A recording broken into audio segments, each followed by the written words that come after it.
Hello and welcome guys to Spark Learning. Spark Learning में आप सबका स्वागत है।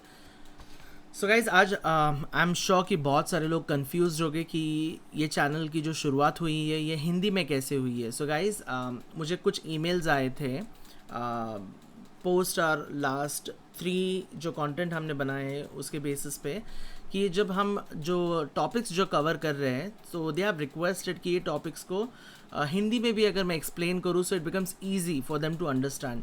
सो definitely guys that is the only reason why we are broadcasting a topic in Hindi.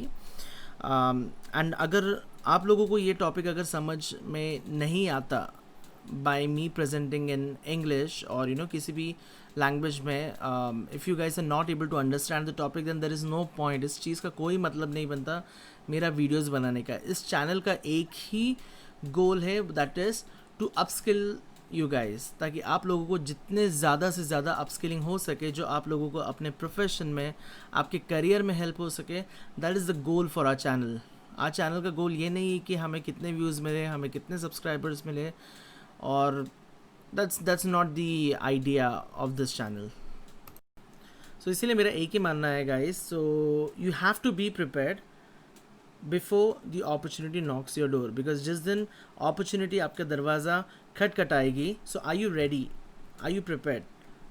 because काफ़ी बार ऐसे हो जाता है जहाँ पे people get too जब लोग वो क्लियर नहीं कर पाते and there is a regret, a feeling जो होता है, एक रिग्रेट का फीलिंग होता है, that should never be the case with you. And that's the only reason why upskill yourself, get as much as knowledge that you are required to, and then definitely go and crack and rock the world। alright, so आज का topic बहुत ही interesting होने वाला है। So we all want to aspire, हम में से हर किसी को, everyone wants to grow in their career.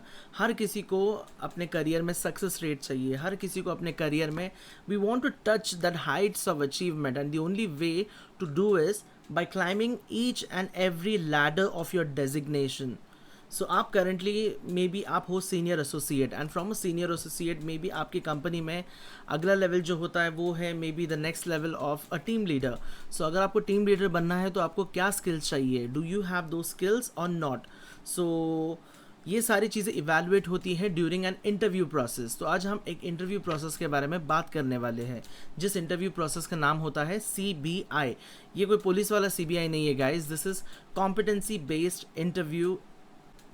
alright, so let's get on to our slide। so ये हमारा स्लाइड है which is competency based interview. तो कॉम्पिटेंसी बेस्ड इंटरव्यू को क्लियर करने के लिए जो कॉम्पिटेंसीज होते हैं वो 6 टाइप के कॉम्पिटेंसीज होते हैं। So I will just take a quick look at it one by one. So पहला जो कॉम्पिटेंसी होता है which is conflict management. The second one is responsibility and accountability. Third one is communication and influencing। Fourth one is client customer orientation and appreciation। Fifth one is explaining in detail, and sixth one is analytical skills। so ये 6 competencies है that is required in order to get eligible or in order to be qualified for the next role। so basically किसी भी after your senior associate के level से जब भी आप next level के लिए ग्रो करोगे, may be your team leader का पोस्ट हो, या असिस्टेंट मैनेजर हो, या ग्रुप मैनेजर हो, या किसी भी मैनेजमेंट लेवल पे आप जब अप्लाई करोगे, ये 6 कॉम्पिटेंसीज का होना बहुत ज़रूरी है। This is how you are being evaluated. alright, so this is our first conflict, the first competency which is conflict management। so basically conflict management है क्या। so आप देख सकते हैं ये जो image है that shows there are 2 colleagues who are in a way fighting, not physically but definitely mentally, or maybe there may be some dispute। so that is the entire idea of conflict management।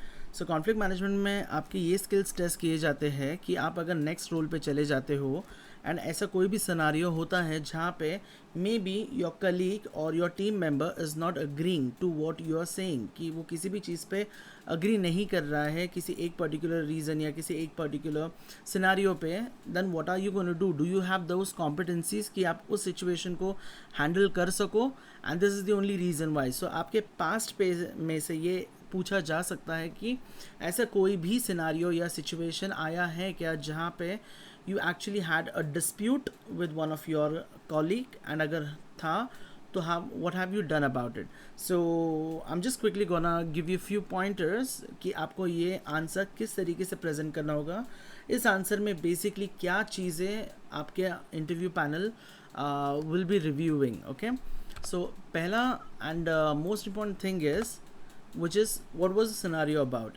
सो आप जब ये explain करोगे इस scenario या इस situation को, आपको in detail में एक्सप्लेनेशन देना है. So that's when you will be able to explain everything in detail and talk in detail about what was the situation and how did you go about it, how did you manage this entire situation. Second thing is how did you handle that situation. Maybe ऐसा कोई scenario हो सकता है जहाँ पे आप office में हो एंड मे बी आपका कलीग आपसे अग्री नहीं किया हो, या प्रॉबली ऐसा कोई सिचुएशन, कोई एक गर्मा गर्मी का सिचुएशन हुआ हो जहाँ पे मे बी उसने चिल्लाया हो. उस टाइम पे आपने अपना प्रोफेशनल जो ऑरा है वो मेंटेन करके उस सिचुएशन कैसे हैंडल किया. उसके बाद what did you do to solve the problem और प्रॉबेबली दैट कॉन्फ्लिक्ट. सी अब कॉन्फ्लिक्ट जो होना था वो हो चुका है between you and your colleague, और मे बी किसी एक सिचुएशन पे आप दोनों अग्री नहीं कर रहे हो. उस टाइम के लिए maybe you thought the best idea was not to talk to your colleague, but definitely आपने उसके बाद ये सिचुएशन को कहीं आपने फिर से ट्राई किया है कि अपने कॉलीग से बात करने के लिए, क्या उसका पर्सपेक्टिव आपने अंडरस्टैंड करने की कोशिश की है कि that what he wanted to talk about, and if yes then have you explained him your perspective, या आप क्या चाहते हो, and basis that have you actually try to analyze कि अगर दोनों का ए एंड बी अगर सोल्यूशन इम्प्लीमेंट किया जाता है, तो अगर ए का सोल्यूशन अगर इम्प्लीमेंट किया जाता है तो व्हाट इज़ दी इम्पैक्ट और ये आउटकम क्या होगा. And similar it goes for a B reason को. अगर आप प्लान बी अगर इम्प्लीमेंट करते हो उसका आउटकम बेनिफिट क्या है. So if you have sat and talked about with your colleague and try to explain it, definitely this is going to help. So अगर ऐसा कोई होगा जिसके लाइफ में या जिसके करियर पॉइंट में अगर ऐसा कोई सिनारियो आया नहीं है, so guys just be prepared in case अगर ऐसा कोई सिनारियो आ जाए. So this is what the standard procedure, और probably this is how you can actually resolve those problems in an effective manner. Next is was the conflict solved. अगर वो conflict solve हुआ है तो क्या किया आपने. Like you have already given the statement कि कॉन्फ्लिक्ट सॉल्व हुआ है, बट अगर नहीं हुआ then what was the alternate method that you used. Maybe आपने आपका नेक्स्ट चैनल जो आपका सुपरवाइजर, आपका लीडर, आपका मैनेजर हो, you may have approached them and try to solve this problem. So this is all about what the methods, or probably what have you done from your end to get these solution to this problem. And then the last one is what was your learning out of it. आपका this is very important guys, and whenever you are giving or answering any scenario based questions, आपका एक चीज़ बहुत important होता है, that is what have you learned out of that past experience. Because learning is very important. कहते हैं ना, mistakes करना गलती नहीं है, मिस्टेक्स रिपीट करना एक गलती है. That is the actual mistake. So एक ही मिस्टेक को अगर बार बार किया जाए तो वो बेसिकली वो मिस्टेक नहीं होता. सो it's always a saying that once you make a mistake, that is okay, that is the error of rectification, and what you learn out of it is how to avoid that error. So that's basically the learning out of it. Okay, अगला topic है which is the accountability and responsibility. So what is accountability and responsibility. This basically जहाँ पे आप crowd से, आप अपने बाकी colleague से स्टैंड आउट होते हो and you are right there to take that additional responsibility. So basically यहाँ पे काफ़ी सारे फैक्टर्स आते हैं. वन, आप एडिशनली आपके कंपनी के लिए या फिर आपके टीम के लिए या फिर अपने प्रोसेस के लिए क्या कर रहे हो, that is one. Two, how are you helping your manager. Probably आपके मैनेजर के पास बहुत ही क्रूशियल टास्क होगा या मे बी बहुत सारा टास्क है, and you are efficient enough. आपकी एफिशिएंसी इतनी है कि आप अपना काम करके बैठ चुके हो, but rather than just sitting and gossiping और wasting your time, you decide to go and help your manager, and with that you also implement a learning for yourself. So this is basically आप responsibility ले रहे हो या नहीं किसी action के लिए. This is one example of taking an additional responsibility. Number two, just to give an example would be, आप अपने ही काम के लिए, like for example if I am handling a particular call, ये मैं एक कॉल ले रहा हूँ, this call is my accountability and this call will be my responsibility, and the only reason is यहाँ पे my customer is my king. So मेरा, how do I handle my customer? Have I provided enough support to my customer? If I'm not able to do so, अगर मैं किसी भी रीज़न से मेरे कस्टमर को वो सपोर्ट नहीं दे पा रहा हूँ, so what have I done for this? क्या मैंने इससे प्रॉपर चैनल के लिए जो नेक्स्ट चैनल होता है वहाँ पे एस्केलेट किया है टू एंश्योर दैट कस्टमर का जो इशू है वो बहुत ही कम टाइम फ्रेम में रिजॉल्व हो जाए. Eventually customer will not be happy if the customer is facing the problem, and what are we doing about it? So if we are escalating it, because जो हमारे scope में नहीं होता है, हम सॉल्व नहीं कर सकते for any given reason, for because it's out of our scope, and in that case क्या हमने उस दूसरे डिपार्टमेंट को देके have we ensured कि हमारा कस्टमर का रेजोल्यूशन अल्टीमेटली हुआ है या नहीं? And that is important, very important, and plays a very dynamic and crucial role when you talk about these things during your interview process. So ये है second type, which is accountability and responsibility. Things that are required. What are the things that are actually evaluated in these, in this competency is explain a situation where your team was in trouble. जैसे मैंने कहा, maybe there can be a time when your team was in trouble, or your process needed something. Maybe आपका process एक backlog में होगा. Backlog का मतलब बहुत सारा काम पेंडिंग है, ओवरड्यूज में है जो काम, एंड आपका वहाँ पे इनपुट क्या था? What was it different that you have done from your team members to solve that particular problem? Two, was there any idea that was suggested by you in problem solving? Guys, this is always, एक कहते हैं ना, एक ice cream, सभी को एक एक scoop ice cream मिल जाता है, बट उस आइसक्रीम के ऊपर जब आप गार्निशिंग करते हो, that plays a vital role. So this is exactly your garnishing point. अगर आपने कोई भी आइडिया, कोई भी सजेशन दिया होगा to solve that kind of problem, definitely this is gonna be your garnishing. Just keep this thing in your mind, guys. Third one is, if yes, and what were the channels you approached and how did you got the idea implemented? So basically आपने अगर suppose कोई idea suggest किया है तो आपने वो channels, किस channel से आप फॉलो किए. लाइक प्रॉबली आपके पास एक सोल्यूशन, एक आइडिया आया हो, आपने आइडिया बताया अपने मैनेजर को या अपने टीम लीडर को, एंड वहाँ से आपने अपने टीम लीडर के साथ फॉलो अप किया हो कि ये आइडिया मैंने इम्प्लीमेंट किया है, क्या हम इसके लिए, क्या हम इस आइडिया को किसी तरीके से अपने प्रोसेस में इम्प्लीमेंट कर सकते हैं क्या? Can we talk to clients about it? किस तरीके से? सी, यहाँ पे क्या हो जाता है गाइस, यू आप following your channel, you approaching your leader, आपका लीडर के साथ एक रेपो बिल्ड हो रहा है, a leader is gaining confidence in you. Apart from this, when you talk about having a discussion with your clients, ऐसा opportunity हो सकता है, maybe your leader might ask you to join on a client call. This is your opportunity when you are directly talking to your clients and making your statement. आप यहाँ पे अपने client को convince कर रहे हो, and if your idea really get convinced, and जो भी आउटकम हो, but this is something where you get into a limelight. हम सभी को लाइमलाइट में आना पसंद है, but how do we get into limelight? These are the things, stepping out of your box, stepping out of your comfort zone. This is what is required. And then what was the outcome? So outcome can be anything. I am not saying कि outcome मतलब आपने कोई idea दिया तो 100% solution होना ही होना है. No, not required, not important. Idea may get implemented and maybe solution आएगा, maybe 100% रिजल्ट आएगा, maybe 50% रिजल्ट आएगा, maybe रिजल्ट ना भी आए, but you actually tried your best, you gave your inputs, and that is how it has helped the particular process or the manager to gain confidence in you. So this is very important, guys. This is second competencies, and these are the things जो देखे जाते हैं या evaluate किया जाता है कि have you done these particular things. Alright, so this is another factor which is communication and influencing. ये बहुत ही critical aspect माना जाता है, guys, and the only reason why is because this actually displays your skills that are required for your next role. So अगर आप देखोगे, so पहले situation है which is recall a situation where you have motivated someone. ऐसा हम में से हर किसी के ऑफिशियल करियर में ऐसे we come across situations where जहाँ पे a colleague need a support, ठीक है।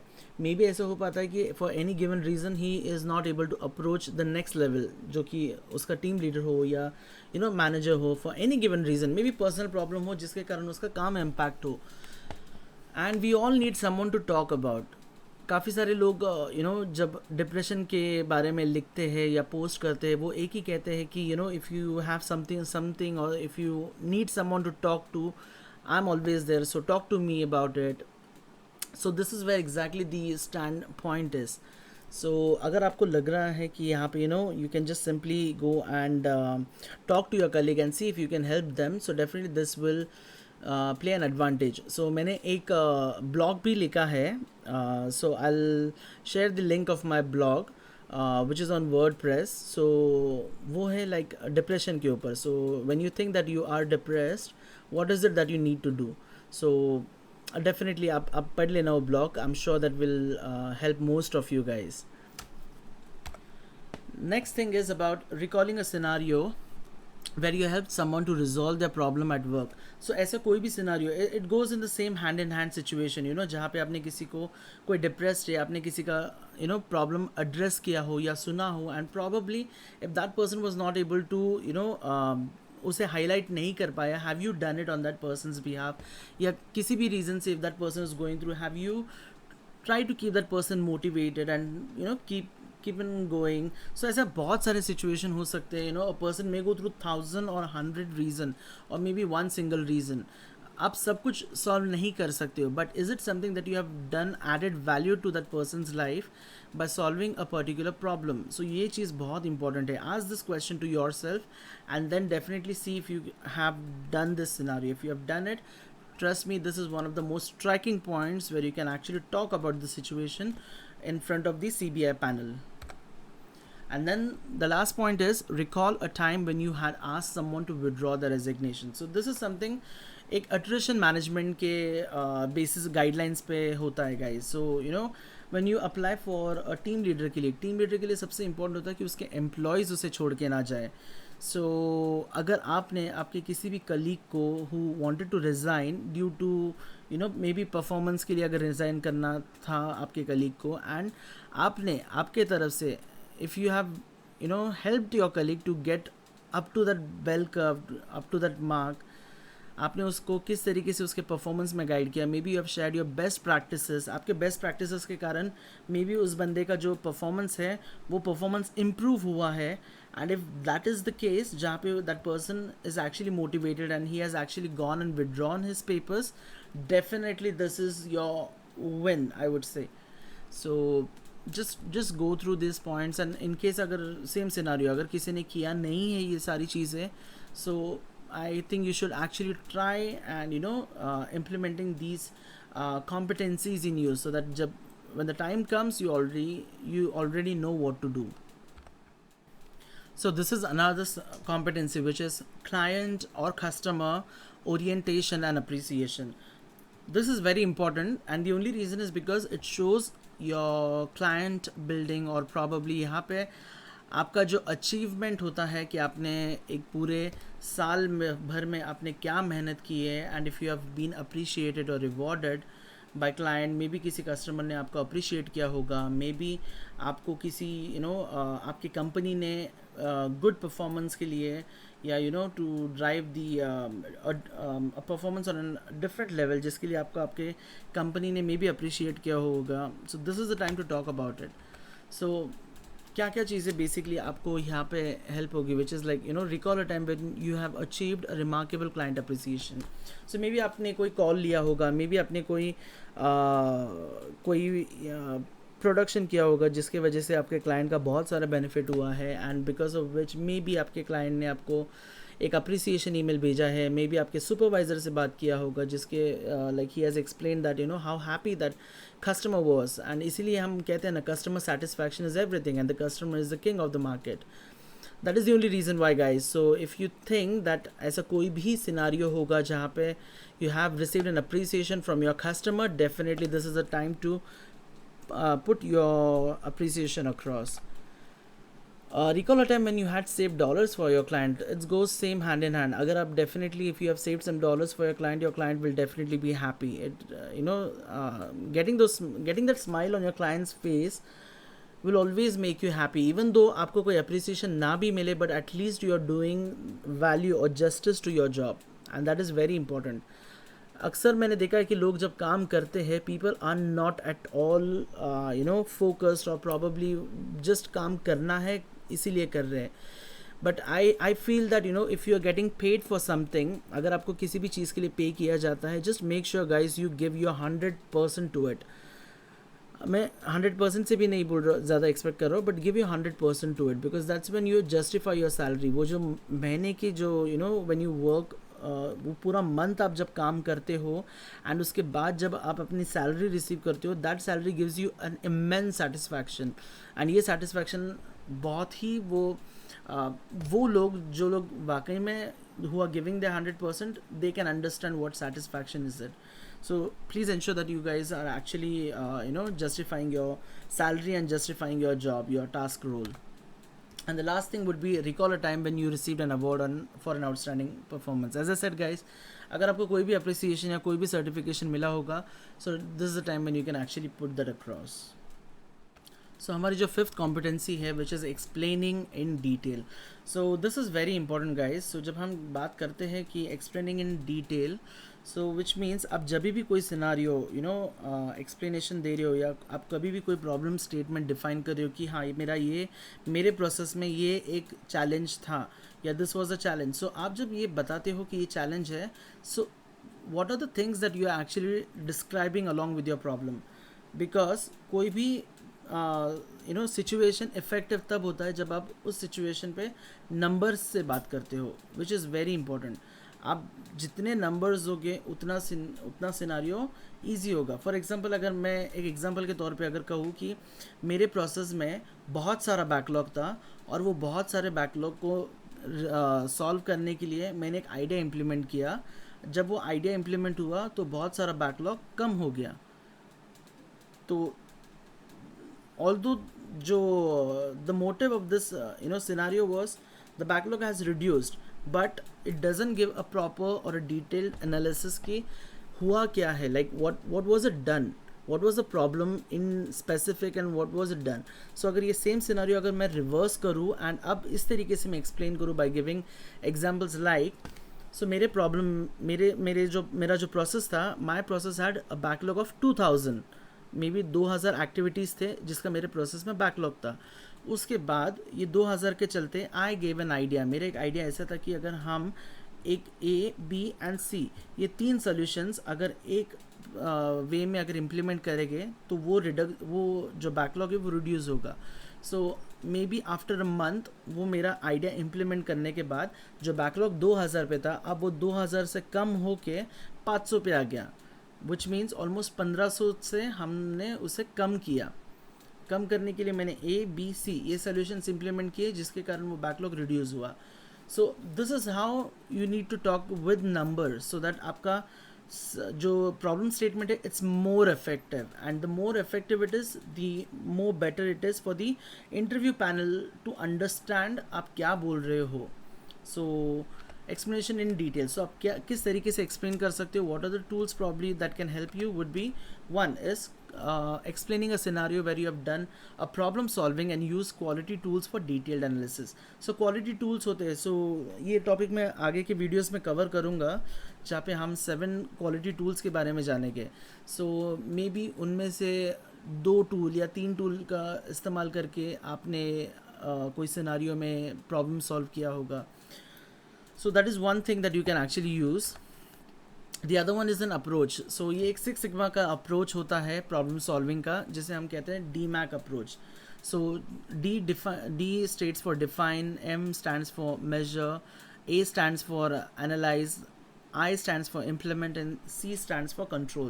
So जब हम आगे चल के जब DMAC के बारे में या 6 सिग्मा के बारे में जब हम पढ़ेंगे, that's when we'll actually go through this and understand how this process or how this approach works. And then last one would be the solving business or process related problems by applying quality tools. It's similar guys.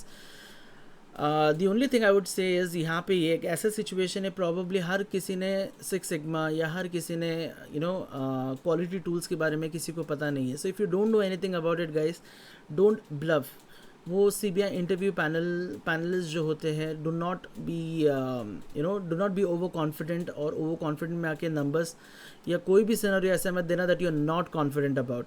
The base the base goal or the base theme that you should always keep in your mind is, if you're not confident about anything, please do not talk about it. Because आप जब भी एक scenario describe करोगे, आपको एक scenario पे 4 से 5 questions पूछे जाएंगे, एंड दोज जब आप उन क्वेश्चंस को एक्सप्लेन करोगे, those will be a detailed analysis, those will be a detailed answer. So you have to be very very sure how to give those detail answer. ये बहुत ही important होता है आपके लिए. ठीक है. सो अगर आपको नहीं पता, it's okay to say that sir I don't know about it, और probably I am not aware about this, और probably I am not came across any such situation. That's completely fine. It's okay. Because हर कोई हर कोई ये scenarios पढ़ नहीं सकता, या प्रॉब्ली हर किसी को ये सिनारियोज आ नहीं सकते. So just keep this thing in your mind guys. Alright. So last one would be analytical skills. ये वो स्किल्स होते हैं गाइज जहाँ पे where if you have done if you worked on a project, if you know what is Six Sigma, if you are aware about it, and probably you have used those tools, and apne basis those tools you may have done a huge problem solving for your project, then this is the question where you can answer. अगर आपने नहीं किया है, जैसे मैंने पहले कहा, do not be over confident कि आप ये आंसर कर पाओगे, बिकॉज आप जब आंसर थ्रो करोगे उसके बाद जो रिटर्न में जो थ्रो आएगा, you have to be ready. आप पकड़ नहीं पाओगे वो game. You have to be prepared so that you can catch those balls if you throw it. So please be aware, and especially for the ones who have already done it, so this is exactly for you. So things that you can actually talk about is, if you have worked on a project, explain in detail with numbers. What have you done? How is it done? What was the project that you have initiated? What was the idea that was implemented all about? Next, talk about points on how the project was initiated. आप बात कर सकते हो कि आपका project किस तरीके से इनिशिएट किया गया, आपके इनपुट्स क्या थे इस पर्टिकुलर प्रोजेक्ट में. आप यहाँ तक कि ये भी बता सकते हो कि जब आप प्रोजेक्ट जब स्टार्ट किया आपने, सो आपने किस तरीके से अपनी टीम के साथ बात किया. What was the thing that you discussed with your team. आपने टीम से इनपुट्स क्या क्या लिए, बेसिस दोज इनपुट्स आपने उसका एनालाइज क्या किया. सो जब आप टीम से इनपुट्स लेते हो किसी भी प्रॉब्लम को लेके जिसका सल्यूशन नहीं है, बट वो इनपुट्स आप ले रहे हो कि क्या प्रॉब्लम्स है एंड आपके हिसाब से क्या सॉल्यूशंस होना चाहिए. So basically this is nothing but this is called as brainstorming. So ये एक कॉर्पोरेट सेक्टर का एक एक टर्म होता है that defines what are the how you what are the things or inputs collected from your team members. And then last होता है कि आपने अगर कोई प्रोजेक्ट कंप्लीट किया है, just talk about the project start date, the completion date, and आपने what was the outcome of your project. So जैसे मैंने पहले अर्लियर एक एग्जांपल दिया, जैसे 2000 का जो मेरा बैकलॉग था या ओवरड्यूज था या पेंडिंग एक्टिविटीज़ थे, उसको 2000 से हमने 500 पे लाए. अब कैसे लाए, ये एंटायर प्रोसेस आप वहाँ पे एक्सप्लेन कर सकते हो इन डिटेल. सो ये 6 कॉम्पिटेंसीज होते हैं guys, and these are very very important. So thank you guys. I hope ये वीडियो आपको पसंद आया होगा, and do share this video with your friends, colleague and relatives, and hopefully this can help them to aspire in their career. So thank you once again, and do subscribe to our channel for more upcoming videos. Thank you everyone.